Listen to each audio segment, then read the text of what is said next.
তারে ধরলে সব কিছু পাওয়া যাবে। তার বউ, তারে সার্জেন্ট জাহিদ, সিপাহি জাহিদ, সার্জেন্ট জাহিদের বউ।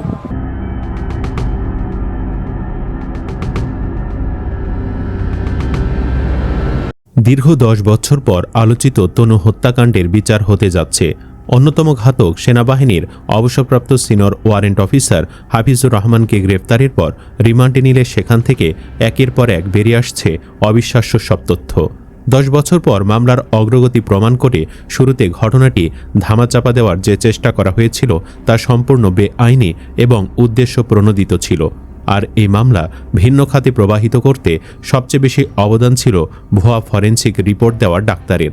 জানা গেছে তার নাম ডাক্তার কামাদা প্রসাদ সাহা, যিনি ইসকনের একজন সক্রিয় সদস্য বলেও গুঞ্জন রয়েছে। সম্প্রতি তিনি ফেঁসে যাচ্ছেন বুঝতে পেরে দেশত্যাগের চেষ্টা করছেন। ফরেনসিক রিপোর্টে কেন তিনি ভুয়া তথ্য দিয়েছিলেন, বর্তমান কোথায় লুকিয়ে আছে সে, কেন তাকে গ্রেফতার করা হচ্ছে না, চলুন বিস্তারিত জেনে নেওয়া যাক। 2016 সালের 20 মার্চ রাতে কুমিল্লা ক্যান্টনমেন্টের আবাসিক এলাকায় টিউশনি করাতে গিয়ে কয়েকজন উগ্র সেনা সদস্যের আক্রোশের শিকার হন কুমিল্লা ভিক্টোরিয়া কলেজের শিক্ষার্থী ও নাট্যকর্মী তনু। এ সময় তাকে ভোগ অতপর প্রাণে শেষ করে দেওয়া হয়। ক্যান্টনমেন্টের মতো সুরক্ষিত এরিয়ায়, বিশেষ করে যে এরিয়া 360 ডিগ্রি সিসি ক্যামেরায় আওতায়, এরকম একটি হত্যাকাণ্ড ঘটে গেলেও বিন্দুমাত্র প্রমাণ পাওয়া যায়নি তখন। এজন্য ঘটনার পর বিচার না পাওয়ায় সারা দেশে ব্যাপক প্রতিবাদের ঝড় ওঠে। তখনই বোঝা গিয়েছিল এই ঘটনায় এমন কিছু রাঘব বোয়ালরা জড়িত আছেন যাদের বিচার করা সম্ভব নয়। তবে 10 বছর পেরিয়ে যাবার পর এখন কিছুটা হলেও অগ্রগতি দেখা গিয়েছে। 7 এপ্রিল দীর্ঘ 1 দশক পর সোহাগী জাহান ওরফে তনু নিহত হবার মামলায় প্রথমবারের মতো সন্দেহভাজন সাবেক 3 কর্মকর্তার নাম প্রকাশ্যে আসে। এরপর গ্রেপ্তার হন সেনাবাহিনীর অবসরপ্রাপ্ত senior warrant officer Hafizur Rahman. তাকে রিমান্ডে নেওয়ার পর আরও কয়েকজনের নাম সামনে এসেছে। এরই মাঝে জানা গেছে 10 বছর আগে পুরো ঘটনা ধামা চাপা দিতে সবচেয়ে বেশি অবদান রেখেছিলেন তনুকে পোস্টমর্টেম করা ডাক্তার কামদ প্রসাদ সাহা, যিনি ভুয়া ফরেনসিক রিপোর্ট তৈরি করেন, যার ফলে মামলাটি দুর্বল হয়ে যায়। রোববার সকালে তনুর বাবা ইয়ার হোসেন বলেন, তখন ফরেনসিক রিপোর্ট পাল্টে দিয়েছিলেন ডাক্তার কামদা প্রসাদ সাহা। তিনি আমাদের সহযোগিতা করেননি। আমি শুনেছি তিনি পালিয়ে যাওয়ার চেষ্টা করছেন। সরকার এবং পুলিশ প্রশাসনের কাছে অনুরোধ করছি তাকে গ্রেফতার করে ঘটনার রহস্য উদ্ঘাটনের জন্য।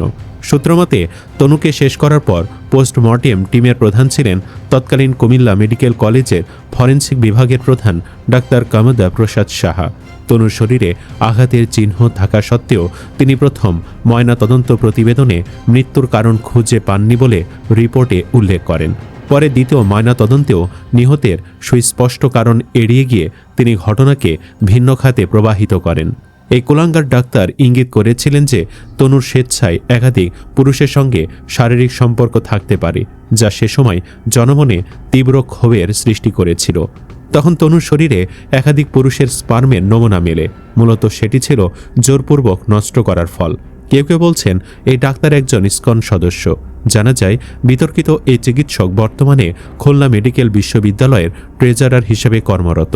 সম্প্রতি খুলনা মেডিকেল বিশ্ববিদ্যালয়ের শিক্ষার্থীদের একটি নির্ভরযোগ্য সূত্র থেকে জানা গেছে অধ্যাপক ডাক্তার কামদা প্রসাদ সাহা বর্তমানে বিশ্ববিদ্যালয় থেকে একটি এনওসি নেওয়ার চেষ্টা করছেন।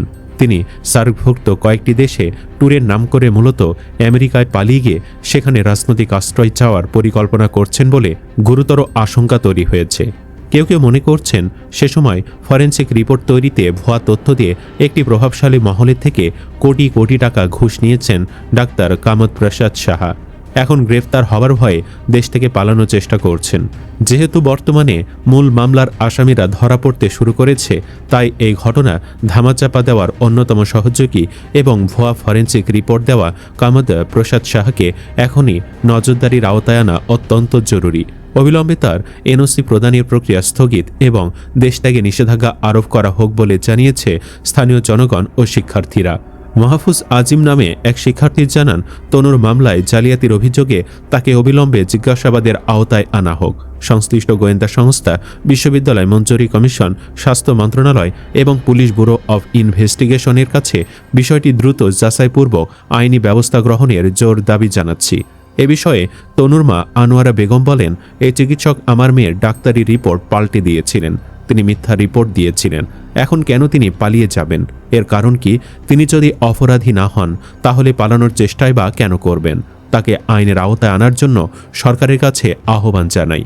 তবে মোবাইল ফোন বন্ধ থাকায় এ বিষয়ে ডাক্তার কামাদা প্রসাদ সাহার বক্তব্য নেওয়া সম্ভব হয়নি। মামলা তদন্ত কর্মকর্তা পিবিআইয়ের পুলিশ পরিদর্শক তারিকুল ইসলাম বলেন, আমরা তদন্ত কার্যক্রম চালিয়ে যাচ্ছি। তদন্তে যাদের সংশ্লিষ্টতা পাওয়া যাবে তাদের আইনের আওতায় আনা হবে। উল্লেখ্য, কুমিল্লার আলোচিত সোহাগী জাহান তনুর মামলায় গ্রেপ্তার হওয়া সাবেক সেনা সদস্য হাফিজুর রহমানকে 3 দিনের রিমান্ড শেষে কারাগারে পাঠানো হয়েছে। রোববার মামলা তদন্ত কর্মকর্তা পিবিআইয়ের পরিদর্শক তরিকুল ইসলাম তাকে আদালতে হাজির করলে সিনিয়র জুডিশিয়াল ম্যাজিস্ট্রেট আবদুল্লাহ আল আমান এই নির্দেশ দেন। মামলার অন্য 2 প্রধান সন্দেহভাজন সার্জেন্ট জাহিদ ও সৈনিক শাহিন আলমকে গ্রেফতারে police bureau of investigation PBI বর্তমানে জোর তৎপরতা চালাচ্ছে। তদন্ত সংশ্লিষ্ট সূত্রে জানা গেছে, 52 বছর বয়সী অবসরপ্রাপ্ত সেনা সদস্য হাফিজুর রহমান তনুকে বিভিন্ন সাংস্কৃতিক অনুষ্ঠানে নিয়ে আসতেন এবং তার মাধ্যমেই তনুর সাংস্কৃতিক পরিমণ্ডলে যাতায়াত শুরু হয়। পিবিআই কর্মকর্তাদের মতে হাফিজুর রহমান এই ঘটনাক্রমের সাথে নিবিড়ভাবে জড়িত। যদিও তিনি অত্যন্ত প্রশিক্ষণপ্রাপ্ত এবং ডিজিএফআইয়ের মতো গুরুত্বপূর্ণ সংস্থায় কাজের অভিজ্ঞতা থাকায় তার কাছ থেকে তথ্য বের করা বেশ জটিল ছিল। এসব অভিজ্ঞতা কাজে লাগিয়ে সে এতদিন ধরাছোঁয়ার বাহিরে ছিল। ঘটনাটি সে ঘটিয়েছেও কোনো প্রমাণ না রেখে। তবুও রিমান্ডে তার কাছ থেকে বেশ কিছু গুরুত্বপূর্ণ তথ্য মিলেছে বলে জানা গেছে। তবে তদন্তের স্বার্থে সেসব তথ্যের বিস্তারিত এখনই প্রকাশ করতে রাজি হননি কর্মকর্তারা। এদিকে মামলার অপর 2 সন্দেহভাজন সার্জেন্ট জাহিদ ও সৈনিক শাহিন আলমের অবস্থান নিয়ে ধোঁয়াশা তৈরি হয়েছে। পিবিআই ধারণা করছে তাদের মধ্যে একজন ইতিমধ্যে দেশের বাহিরে চলে গেছেন এবং অন্যজন দেশেই আত্মগোপনে আছেন। দেশে থাকা অভিযুক্তকে দ্রুত আইনের আওতায় আনতে কাজ করছে বিশেষ একটি দল। তবে এই 2 জনের নাম নিয়ে তনুর পরিবার ও তদন্ত সংস্থার মধ্যে কিছুটা ভিন্নতা দেখা দিয়েছে। তনুর বাবার দাবি অভিযুক্ত সৈনিকের নাম জাহিদ, কিন্তু পিবিআই তদন্তে শাহিন আলম নামে এক ব্যক্তির নাম উঠে এসেছে। তদন্ত কর্মকর্তা জানিয়েছেন, শাহিন ও জাহিদ 2 জন সম্পূর্ণ আলাদা ব্যক্তি এবং তদন্তের মাধ্যমেই বিষয়টি পরিষ্কার হবে। তনু নিহতের দীর্ঘ 10 বছর পর এই মামলার মূল ভরসা এখন ডিএনএ রিপোর্ট। 2017 সালে সিআইডির পরীক্ষায় তনুর পোশাক থেকে 3 জন পুরুষের ডিএনএ নমুনার অস্তিত্ব মিলেছিল। বর্তমানে আদালতের অনুমতি নিয়ে হাফিজুর রহমানের ডিএনএ নমুনা সংগ্রহ করা হয়েছে, যা ক্রস ম্যাচিংয়ের জন্য ল্যাবে পাঠানো হয়েছে। এই চূড়ান্ত প্রতিবেদনের ওপর ভিত্তি করেই মামলার পরবর্তী মোড় নির্ধারিত হবে। উল্লেখ্য, 2016 সালের 20 মার্চ কুমিল্লা সেনানিবাসের ভেতর টিউশনি শেষে ফেরার পথে তনুর মরদেহ উদ্ধার করা হয়। দীর্ঘ সময় পর বর্তমান সরকারের আমলে সন্দেহভাজনদের গ্রেফতার ও ডিএনএ পরীক্ষার উদ্যোগ নেওয়াকে ইতিবাচক হিসেবে দেখছেন সংশ্লিষ্ট আইনজীবী ও সাধারণ মানুষ। রাষ্ট্রপক্ষের কৌশলী কাইমুল হক রিঙ্কু বলেন, দীর্ঘদিন এই মামলা ধামাচাপা দেওয়ার চেষ্টা হলেও এখন প্রমাণিত হচ্ছে যে আইন সবার জন্য সমান। দ্রুত ডিএনএ প্রতিবেদনের মাধ্যমে এর নৃশংসতার পেছনে জড়িত প্রকৃত অপরাধীরা শনাক্ত হবে বলে আশা করা হচ্ছে। সুপ্রিয় দর্শক, আপনি কি চান অতি দ্রুত যেন এই ইসকন সদস্য ডাক্তার কামাদা প্রসাদ সাহাকে যেন গ্রেফতার করা হোক? কমেন্ট বক্সে জানিয়ে দিন আপনার মতামত। ভিডিও ভালো লাগলে লাইক দিন এবং চ্যানেলটি সাবস্ক্রাইব করুন। ধন্যবাদ।